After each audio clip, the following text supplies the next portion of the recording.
Hello, everybody, and thanks for joining us. I'm John Nash, and I'm so happy to have Curt Reese with us today. Thanks, Curt, for joining in on this conversation about data privacy and students and generative AI. Really appreciate it. Yeah, thanks, John. As sometimes going through this dissertation doctoral journey, some of the words of caution are no one's ever going to ask about your dissertation again. So I'm very excited that that's not true. Yeah, Happy to be here, talk about school leadership, which was a big part of my professional career, but then certainly just the research that I did with my dissertation that just finished up in 2023. yeah, awesome. Hey, so take a second and introduce yourself. What are you doing now? And what was Sure. that dissertation about anyway? Yeah, so I'm Curt Reese, and I currently work for OptumServe, which is a company within United Health Group, and I'm a senior instructional designer. So most of my career, I was an elementary teacher and then an elementary school principal, and just knew that I was interested in kind of doing something else in the world. So I still get to teach. It's still super techy, and I'm just focused on a lot of leadership. So the dissertation that I had referenced was one that was finished it up in spring semester of 2023, and it was focused on just data privacy. So especially data privacy for students, I should say, Yeah, especially in this world where there's so many fantastic resources in terms of ed tech, and even outside ed tech too. So how is it that school leaders can still take advantage of those tools, but also keep in mind the privacy of the student data. So yeah, that's kind of where I was interested in, and that's what my dissertation was all about. yeah, awesome. Well, so what obviously we want to talk about what we should be thinking about in terms of data privacy in the era of generative AI in schools. Talk to us firstly a little bit about the importance of student data privacy in the context of P12 schools in general, and then how that all goes right into Gen AI. Sure, but let's just start with it's the law. I guess we can go there, and that would be so. FERPA is the federal regulation that's mostly deals with student records, and student records are just about academic information. Another way to think of it is just PII, so that personally identifiable information. So FERPA is Yeah, what governs all of that. FERPA's been around a long time. So 1974 was when it was first introduced. So before all of these big data systems. So why is it important? Yeah, we want to obey the law. I know the ISTE standards talk about being good citizens, and that's one of them. mhm, But more than that, it's also just being transparent and with our school community, especially with parents, just to let them know here's all the resources that we're using in a positive way. But here's how we're going to keep your kids safe. We're going to keep their mhm. information safe, and we're going to provide a real high quality education for your students. And the other part of that is just don't be afraid of all of these tools. And that was kind of what initially interested me in learning more Mhm. about FERPA. So 10, 11 years ago when I first started formulating what this dissertation might be about. Mhm. So if I'm a teacher or a principal or a school superintendent, and I've heard about FERPA, but I'm not thinking about it every day, give us the 30-second overview of what these main laws are and why we should pay attention to them. I think they get bandied about a little bit that yes, they exist, but it's very easy to I think it's very easy to violate them accidentally. And Yeah. so talk about that a sec. Absolutely. So, FERPA stands for Family Educational Rights and Privacy Act. So it's the one that just protects the student records or information about students.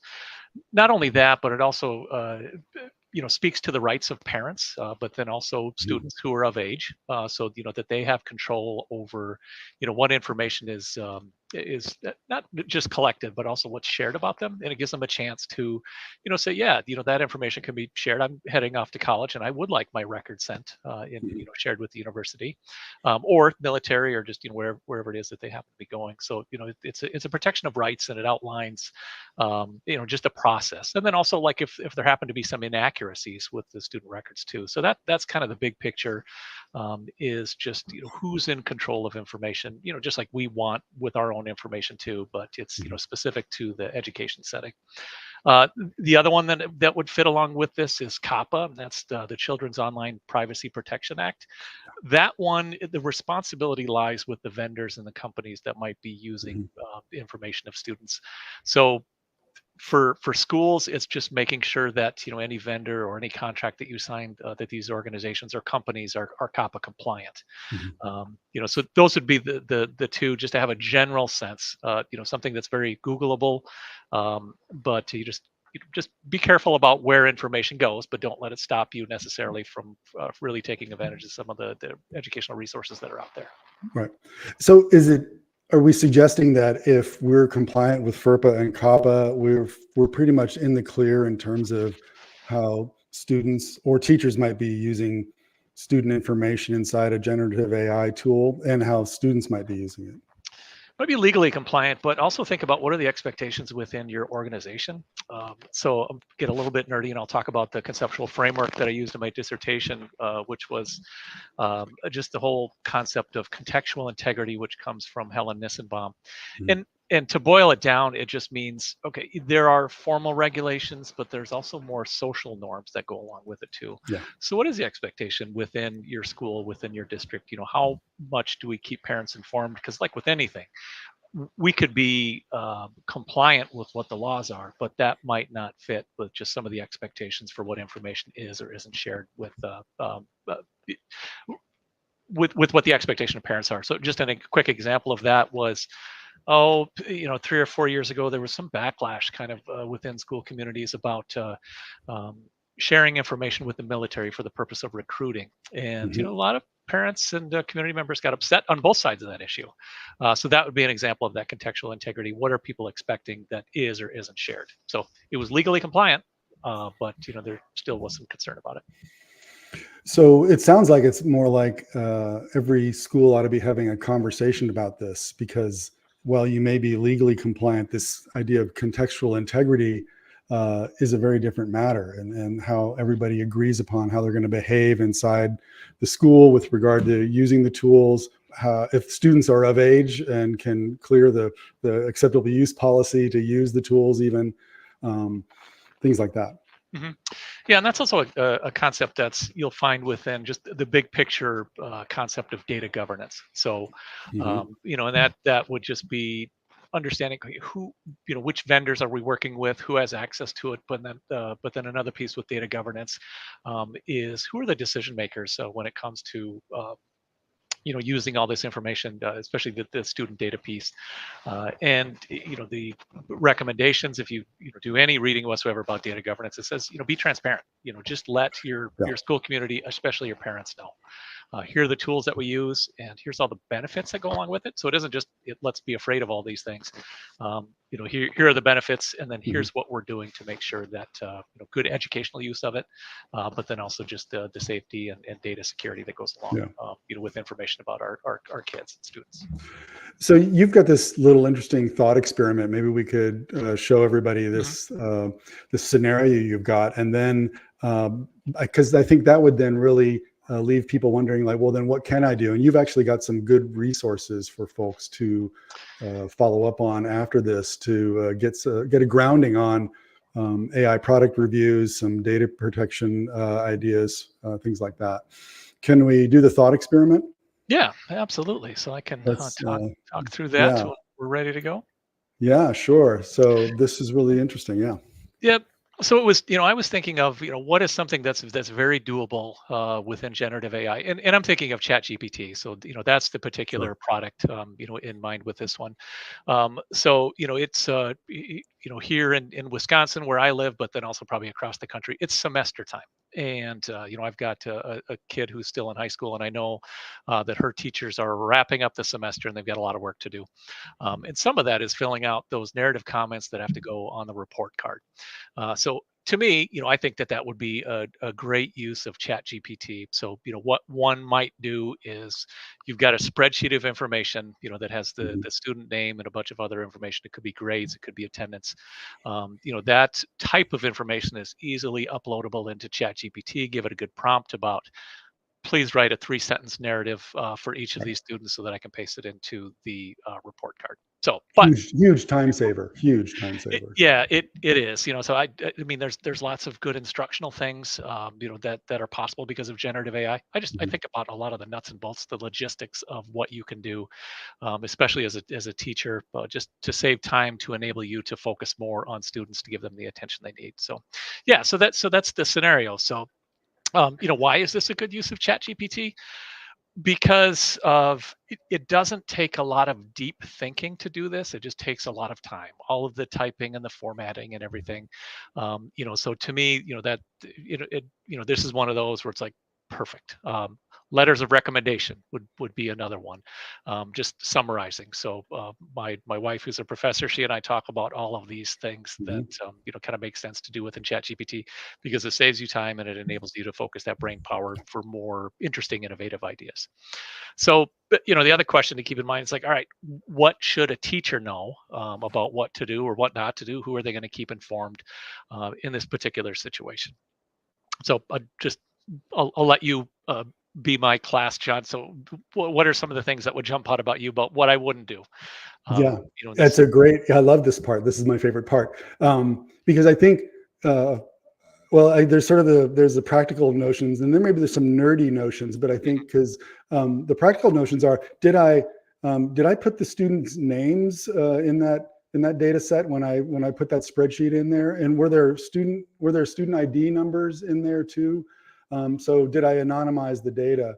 Mhm. And then the nerdy side of that, I wonder. I think that as we try to help teachers and leaders think about how these tools can be useful, is the tool you're using the data you put in to train the model? Now, this was so do you want to have student records used later to give output to other users in the world? Mhm. Most of the companies now are saying that we're not going to do that.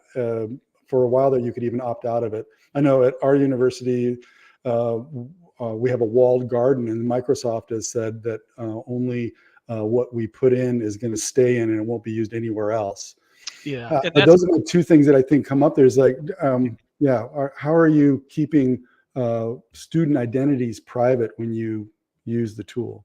Absolutely, and I liked your nerdy example about you've got your walled garden within the University of Kentucky, and that's a good thing to keep in mind. So if you're building your own GPT within ChatGPT, that's still their product, and it's the data Yeah, goes in, and you don't know exactly where it's going to go. The example you gave, so you're using the API from I don't know if it's from OpenAI that you're using, but yeah. then there are some different end user agreements that might be in place there. But it's good to know how long, who else will use this data. Is it used to train the model? What's kind of the term limits about how long you're going to use the data. So, Mhm. but back to this example. So yeah, the anonymization, that's the number one thing that would be important. So you could put in, they got a 78% in this particular mathematics examination, and here's what their attendance look like. That isn't tied to any particular kid.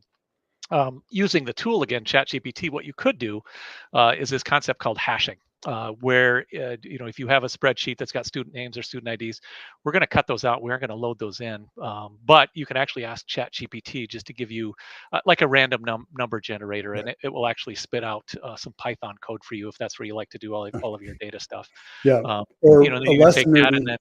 Yeah. Yeah. Oh, sorry, but yeah, a less nerdy approach, but still the same. But I have a sheet of paper and I have a code number for each kid, and it's just over here, and I use that code number in my spreadsheet, and so Yeah. ChatGPT never sees the names, but yeah, Yeah, great example. Then we bring it back into our own systems, and that's where our yeah. good friend, Control F, Control R, just that find and replace can just take care of that. Mhm. So save a lot of time on writing narratives.